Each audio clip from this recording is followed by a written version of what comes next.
As my husband spoke those words and busied himself with packing, the weight of his impending absence settled heavily upon me. I knew soon I'd be consumed with caring for the baby, leaving little room for me to return home anytime soon. His casual tone belied the gravity of his departure, urging me not to miss him too much. Standing there, silently observing his actions, I couldn't shake the feeling of abandonment creeping over me.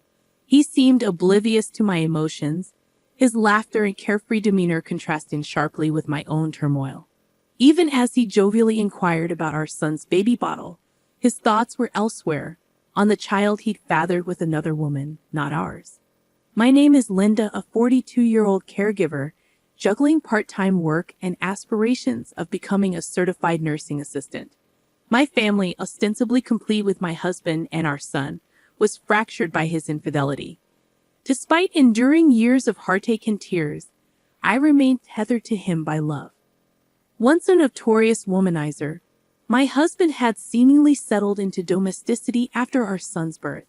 Yet, beneath the facade of stability, his old habits lingered, resurfacing in clandestine affairs.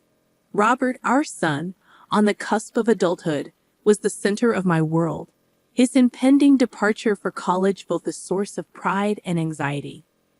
Amidst the chaos of our lives, suspicions gnawed at me, fueled by the telltale signs of his infidelity, lingering scents of perfume, stray hairs, and unexplained absences. Despite my intuition, I lacked the courage to confront him, choosing instead to endure in silence. Then, during a seemingly ordinary family dinner, the truth threatened to unravel. In a rare moment of candor, fueled by alcohol, my husband's words betrayed his guilt. As he marveled at Robert's growth, his clumsy attempts to connect only served to deepen the chasm between us. Caught off guard by the sudden shift in conversation, I realized that our fragile facade of familial bliss was on the brink of collapse. As my husband uttered those shocking words, both Robert and I exchanged wary glances, suspicion clouding our expressions. With a gulp, he drained the remainder of his beer, his next revelation hanging heavily in the air. "The thing is," he began, his voice faltering slightly, "my girlfriend is pregnant." The room fell into an eerie silence, the weight of his confession leaving us stunned. Girlfriend? Pregnant? It seemed incomprehensible, nonsensical. I couldn't help but emit a dry, incredulous laugh. "You must be joking," I retorted, disbelief coloring my tone. "You've clearly had too much to drink today." But he persisted, his words weighted with a disturbing sincerity. "No, it's true," he insisted, his admission chilling me to the core. "We've been together for a year now, and it seems we've accidentally created a baby." In a flurry of panic, I rose from my seat, instinctively shielding Robert from the sordid revelation unfolding before us. His young face remained blank, untouched by the gravity of his father's words. "Robert, go to your room," I urged, desperation seeping into my voice. "This isn't a conversation for you to hear." But my husband interjected, callously disregarding my plea. "No, let him stay," he countered, his indifference to our son's innocence cutting through me like a knife. This might be the last time we're all together. Enraged, I couldn't contain the fury rising within me. "How can you say that?" I exclaimed, my voice trembling with anger. "Our son doesn't need to be exposed to this, especially now." In a sudden surge of protectiveness, I enveloped Robert in a tight embrace, seeking solace in the warmth of our bond. He clung to me, his vulnerability palpable amidst the chaos unfolding around us.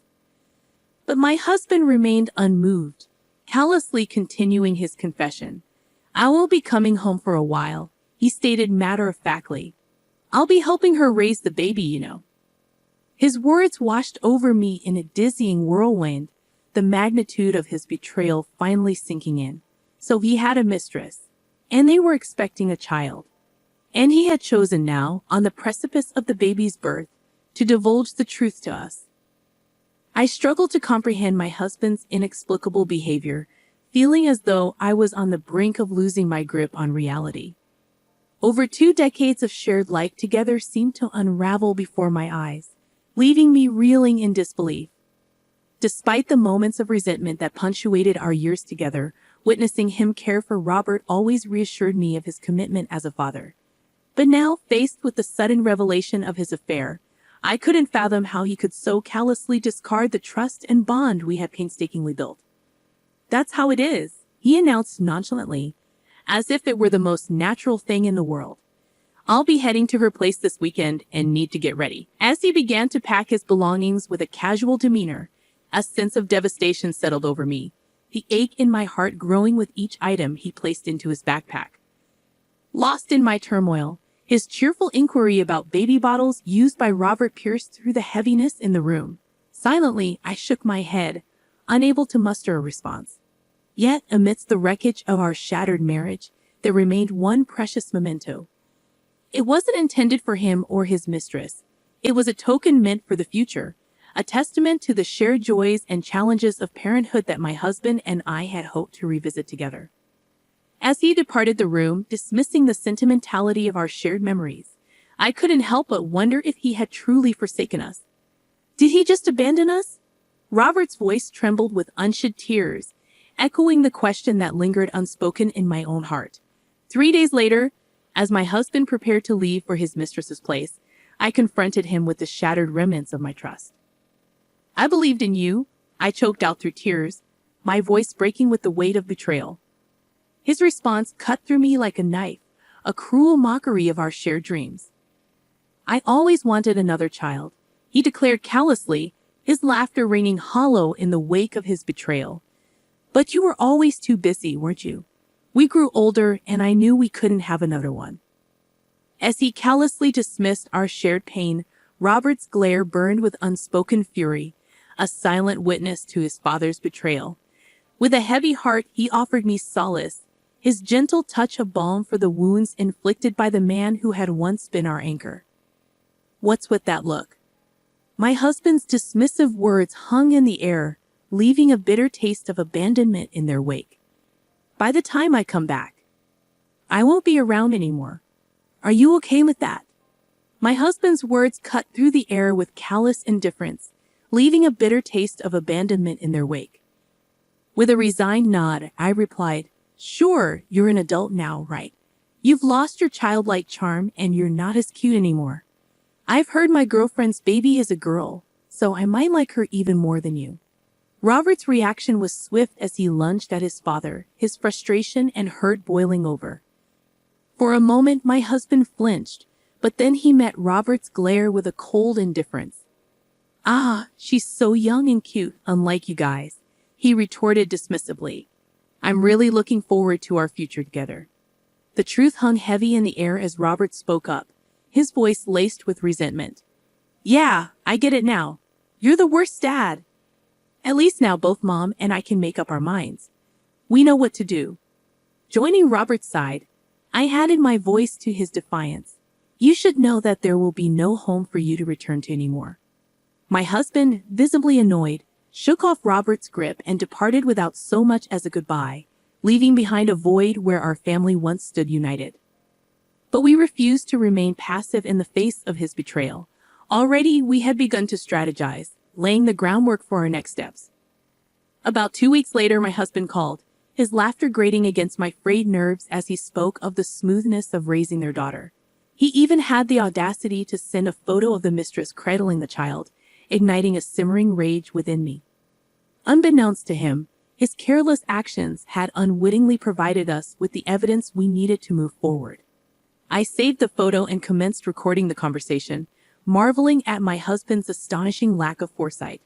Right on cue, his mistress seized the phone and initiated the dialogue.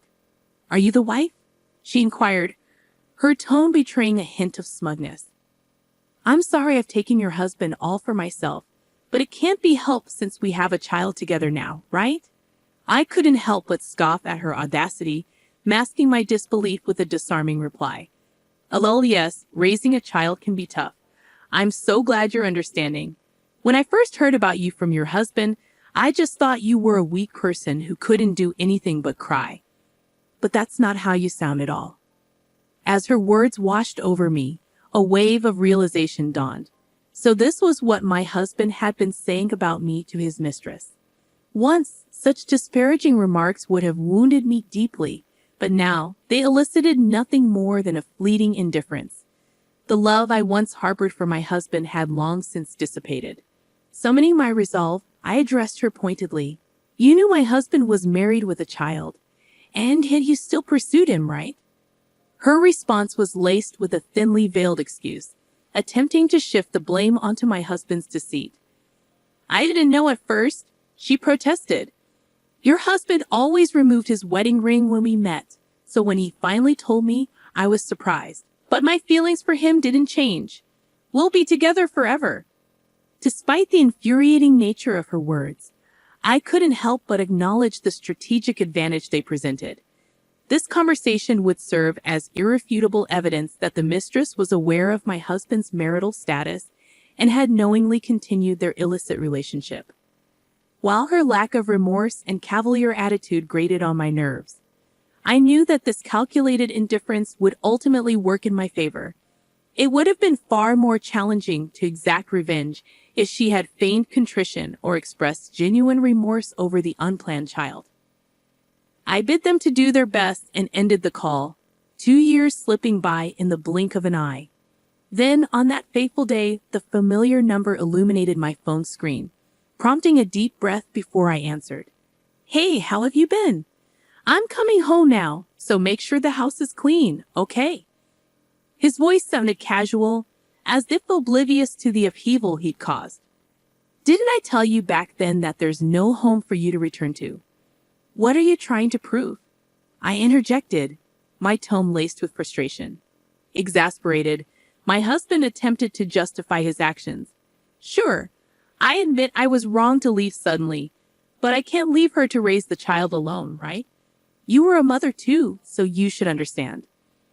His words grated on me, a stark reminder of his unchanged nature since that pivotal day. Yet, amidst the turmoil, I found a sliver of reassurance. Perhaps his consistent lack of growth was validation enough that Robert and I had made the right decision in prioritizing our own well-being. I think you misunderstand. There's literally no house for you to return to. I sold it, I announced, bracing myself for his reaction. His gasp echoed through the phone, prompting me to recount the events of that pivotal day 2 years prior. In the midst of our turmoil, Robert and I had realized the looming possibility of my husband's return, a prospect I couldn't bear to entertain. The house, once a symbol of our shared life, now felt tainted by his betrayal. It was then that Robert had offered a solution, his calm demeanor a beacon of clarity amidst the chaos. Isn't this house under your mom's name? He had asked. In that moment, a daring plan took shape. With Robert's savings and the proceeds from the sale, we could sever the final ties to our past and forge a new path forward, unencumbered by my husband's presence. It was a bold move, but one that promised freedom from the shadows of our shared history.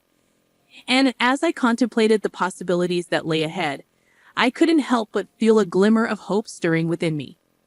I embraced Robert's idea wholeheartedly and began the necessary preparations. With unwavering determination, he poured himself into his studies, eventually earning acceptance to a college located far from our previous life.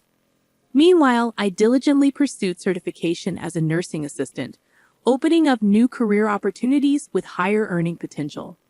The decision to sell the house was a monumental one, but it marked the beginning of our journey toward independence and self-reliance. Before proceeding, we sought my grandfather's blessing, knowing that the house held sentimental value passed down through generations. When I disclosed the situation with my husband to my grandfather, his reaction was one of unbridled fury. Yet, in his anger, he also offered his unwavering support, generously providing us with a portion of their savings to facilitate our fresh start. Moved to tears by my grandparents' kindness, we embarked on our new life, settling in the state where Robert's college awaited. As we adjusted to our new surroundings, I couldn't help but feel a sense of gratitude for the love and support that had propelled us forward. Yet, amidst the chaos of our transition, my husband remained oblivious to our whereabouts, having shown little interest in our lives during Robert's crucial exam period. You can't bluff me like that. His voice grew increasingly agitated, revealing his mounting panic. Unfazed, Robert calmly asserted our newfound independence. If you doubt us, you're welcome to come see for yourself. But for now, we're busy. Goodbye. As my husband's protests grew desperate, Robert seized the phone, his voice cutting through the tension with unwavering resolve. Dad, you said it yourself. We don't need you anymore.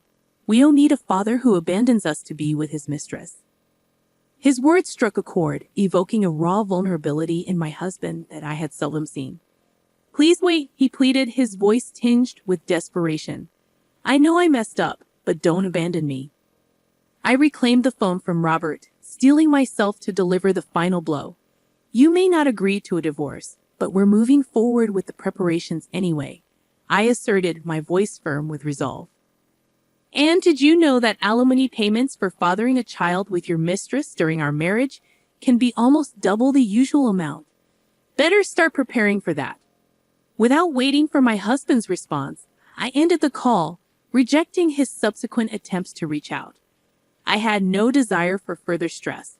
From now on, he would bear the financial burden of raising a child with his mistress, while supporting me with alimony payments. My husband had always been reliant on me, lacking real skills and showing little initiative in household chores. His absence left behind a trail of untended messes, a stark reminder of his dependence. I couldn't envision his relationship with his young lover lasting, given his track record of irresponsibility. Speaking my mind had lifted a weight off my chest, and I took a deep breath, feeling lighter despite my exhaustion. Robert's concern for me was evident, but I reassured him with a forced smile. I'm fine, I assured him.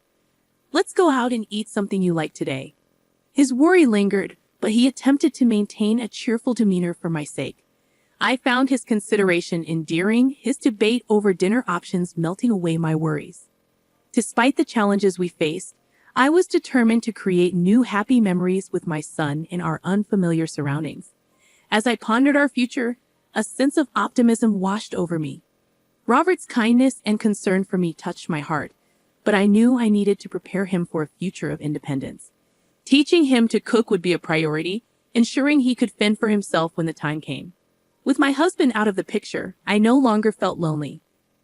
As I envisioned our future together, a laugh bubbled up from within me, a sense of freedom and clarity washing over me. With him gone, I could now live the rest of my life with a clear conscience, unburdened by the weight of his presence.